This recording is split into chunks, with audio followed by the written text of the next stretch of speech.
Secret number 5, keeping your detoxification system healthy. It goes without saying that for a healthy detoxifying system is going to be very much dependent on what you choose to expose your body to. I've spoken about the importance of your values. Your values determine your choices at the end of the day. So we need to really look at the choices we're making across our food, our fluids, our sleeping habits, our exercise habits, our stress management habits, in order to really learn how to optimize and support our detoxification pathways. Here you can see the importance of eliminating soda and artificial drinks. Remembering that only with a healthy digestive system are you going to support a healthy detoxification system. Food intolerances that we've spoken about, things like gluten, dairy, and other food sensitivities greatly create what we call biotoxins when that product or that food is not compatible to the body and creates an irritant to the body. Then the byproducts of that are very toxic to the body, and this adds to the detoxification pathways and the amount of work that they have to do to process these toxins out. Think about the amount of deep-fried foods or denatured fats that you consume in a day. How many processed foods do you consume in a day? How much alcohol do you consume? How much processed salts do you consume? How much exercise do you do that also creates byproducts that, again, your detoxification system is needing to process? So we have toxins that are a natural byproduct of systems that happen within our body. And then we have toxins that we are exposed to through our choices. Either way, both have to be processed through the detoxification pathways, which takes energy. Another thing that the detoxification pathway relies on, it can't do its job without, of course, is nutrients. It takes nutrients and energy to run not just the digestive system, but the detoxification system as well. If your liver doesn't have the key nutrients it needs in order to detoxify the body, your liver becomes overburdened and tired, toxins build up, and of course we get fat and we get tired. Why? Because fat stores toxins, and when the liver can't do its job anymore to process and neutralize those toxins, we start to lay down more fat to hold those toxins in order to protect the organs and the glands of our body. So let's summarize some of the important things that we have to remember for a healthy detoxification pathway. Water, we've spoken about numerous times now. Eat organic produce and organic free-range meats wherever possible. Use only organic whole food vitamins if you're supplementing. Rotate foods to ensure adequate nutrient variety. It's so important these days. Most people just eat the same foods, breakfast, lunch and dinner. So in order to get a variety of nutrients, in order to actually supply the body with the broad spectrum of nutrients that our detoxification pathway needs in order for it to do its job, we need to expose ourselves to adequate amounts of different foods bringing in different nutrition in order to support the digestive system and our detoxification system. And as we said before, never suppress the urge and try to stay regular. Secret 6, hormones and fat burning. When it comes to balancing our hormonal system and supporting the body to burn fat, there's only one way to do that, and that's by implementing everything that you've learned so far in order to support a healthy digestive system and, of course, to take away the burden from your detoxification system.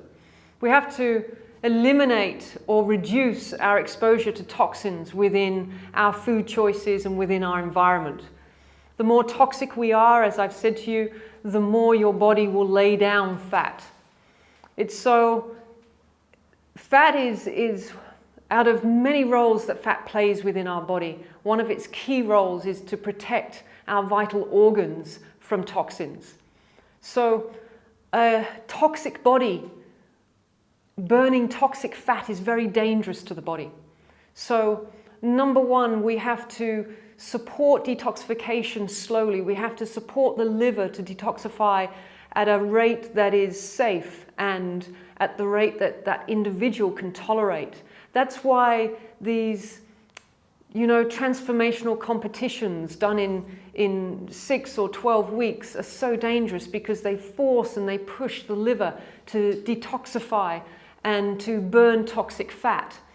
And what's the result of that, of course, is that the weight ends up coming back on when that exercise or that regime or that contest is over. Why? Because in reality, the body was not able to rid itself of all the toxins. The fat got burnt and it melted away, but those toxins remained flowing around the blood system. And so when the exercise subsides and we go back to a normal exercise regime, those toxins very quickly get stored yet again as fat lays down, as our fat stores start to be laid down again. And this is at the root of what we call yo-yo dieting. People who are constantly, for all of their lives, on diets that struggle to lose weight and keep weight off. And this is all too often because of their levels of toxicity. And toxicity isn't just through the environment of our food and the environment that we're living in, but it's also through the internal environment of how we manage our stress levels. Because cortisol is very, very toxic over long-term chronic exposure. It increases inflammation and it disrupts hormonal levels, it disrupts leptin levels, and it disrupts the body's natural ability to lose weight. So the more stressed an individual is, the more exposed they are to a lifestyle of mental and emotional stress, that can significantly slow down their ability to lose weight in a healthy and in a time span that is adequate or what they would like that to be. So we have to be patient. There's nothing more challenging than stubborn weight held through excess mental and emotional and lifestyle stresses. And it often takes the longest to work with. But with consistency, first and foremostly, in reducing our exposure to toxins through our food choices, etc., and learning some healthy stress management strategies, slowly but surely over time, we are able to normalize and harmonize our hormonal system, bring our levels of cortisol levels down, bring our enzymes back online, and support the body to naturally recalibrate itself to the weight that is healthy for that individual.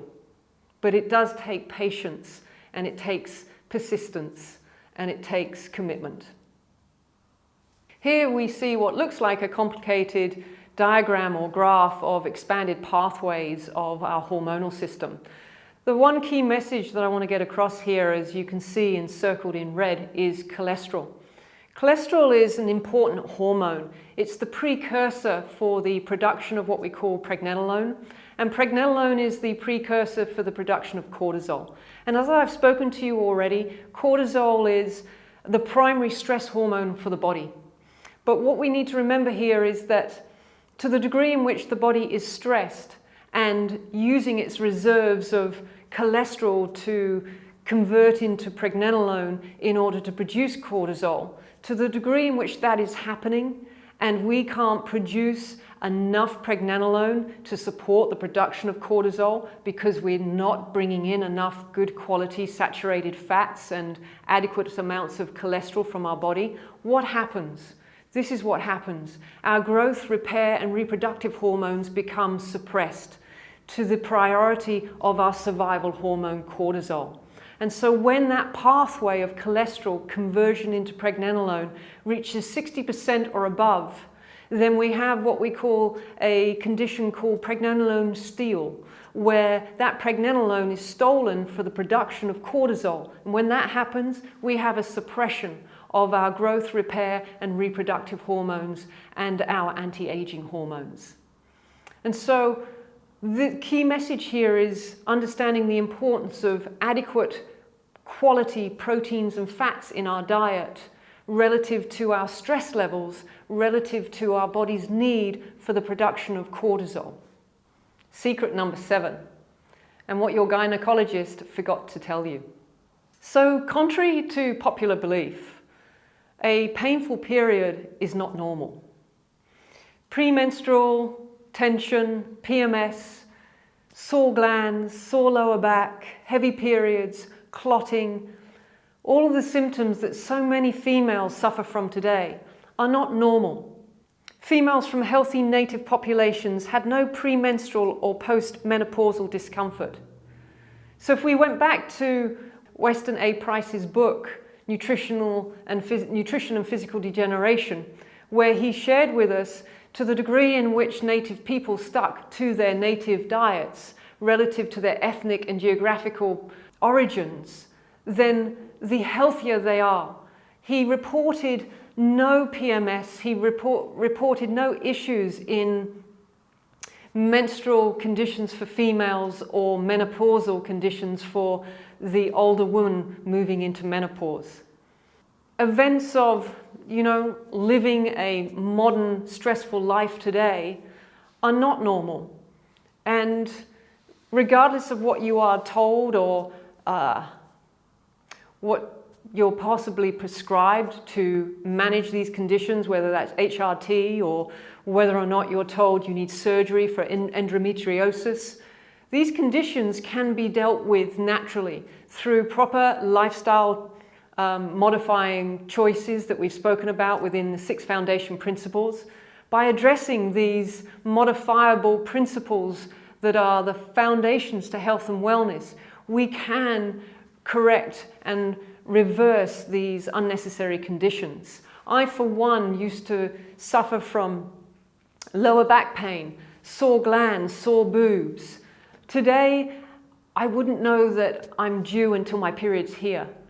I used to have pain 3 or 4 days leading up to my period arriving. And now I am absolutely symptom-free of any menstrual cycle.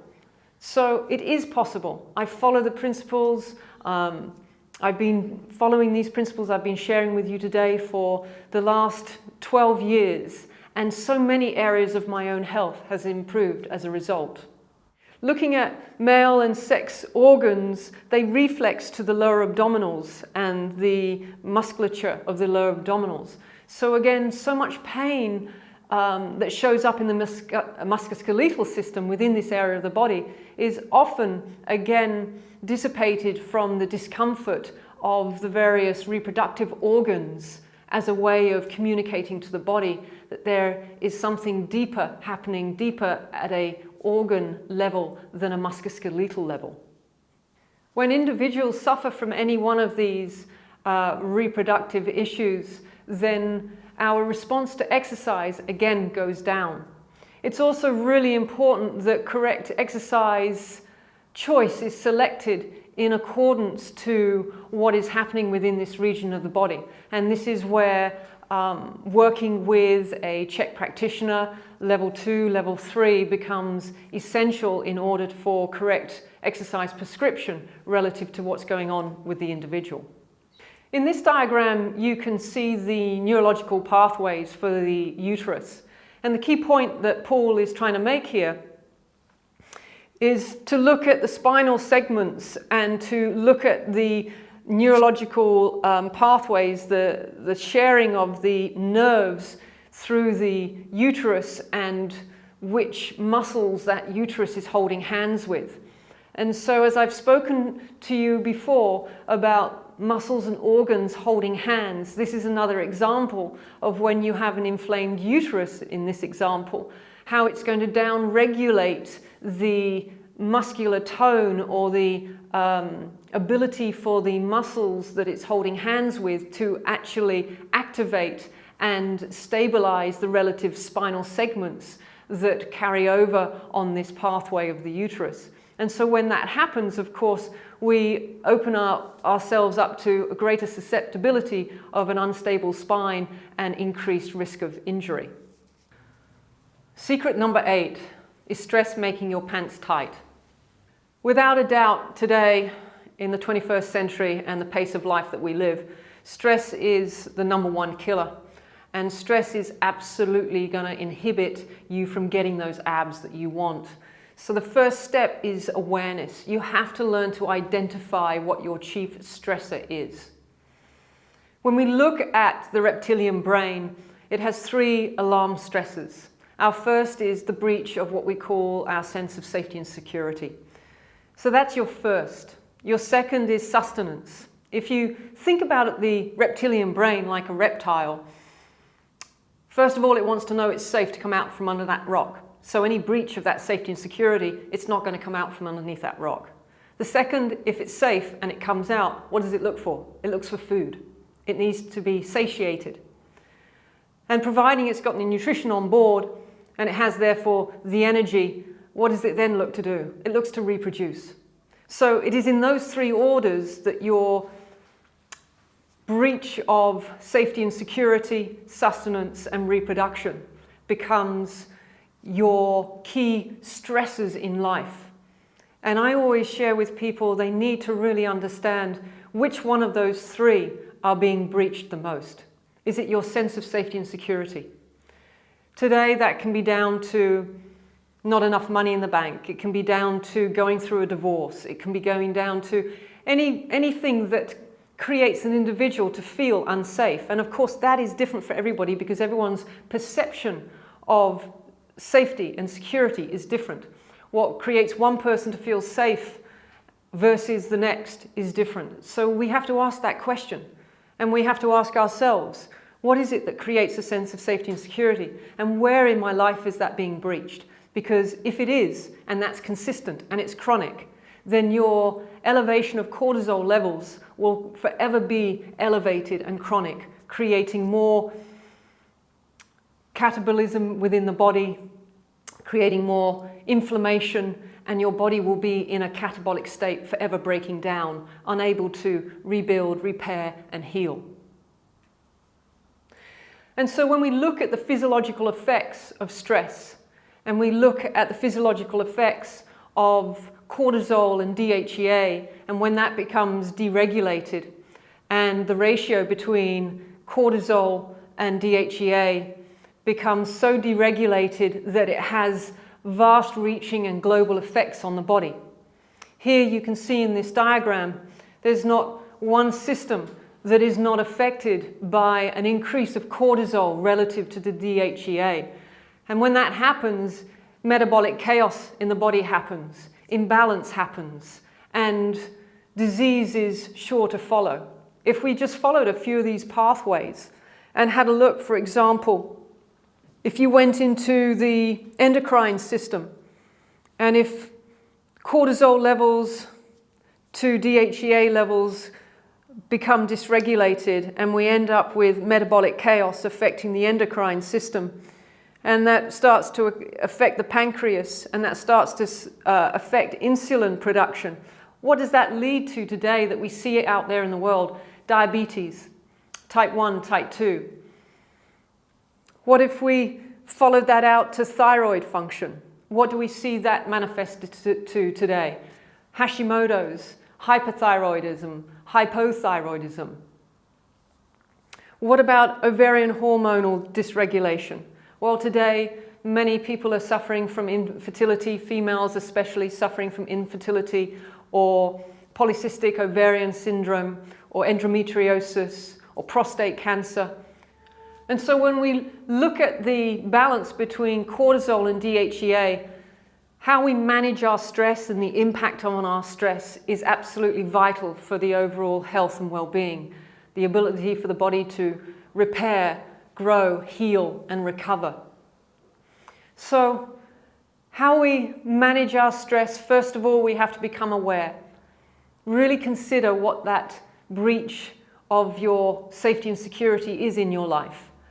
Consider whether or not you are lacking the sustenance your body needs in order for it to run the systems of the body. Remember, it takes energy and information from the nutrients and the food that we consume in order for your biological battery to operate and the systems to remain balanced and in a state of homeostasis. You are the gatekeeper. You have the power to choose through your 6 foundation principles what you are going to allow in and what you're not, what you choose to expose yourself to. When you live the 80-20 rule, your body can bounce back, your liver can bounce back from 20% of an insult. But when that 80-20 rule is back to front and you're trying to compensate for a lifestyle 80% of the time that's not serving you, not supporting you, then sooner or later the liver becomes tired and sluggish and overburdened and no longer able to do its job. And slowly but surely, viruses, bacteria, funguses and disease follow. An immune system becomes suppressed, a leaky gut follows, and before long you're tired, sick, without the energy to make the choices that you need to in life. You are the gatekeeper.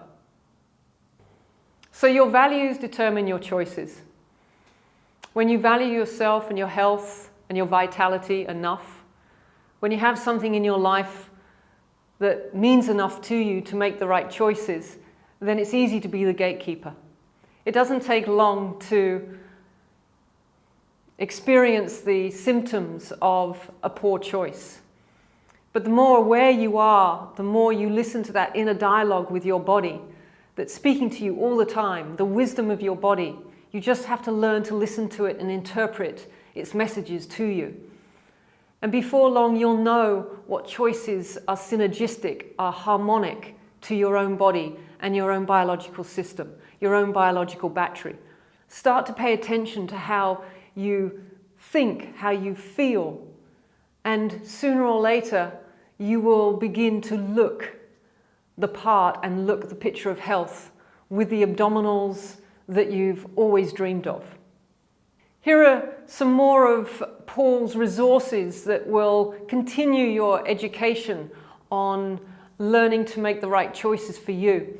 His audio, You Are What You Eat, is a 9-hour audio that I used to listen to in the car and still do, believe it or not.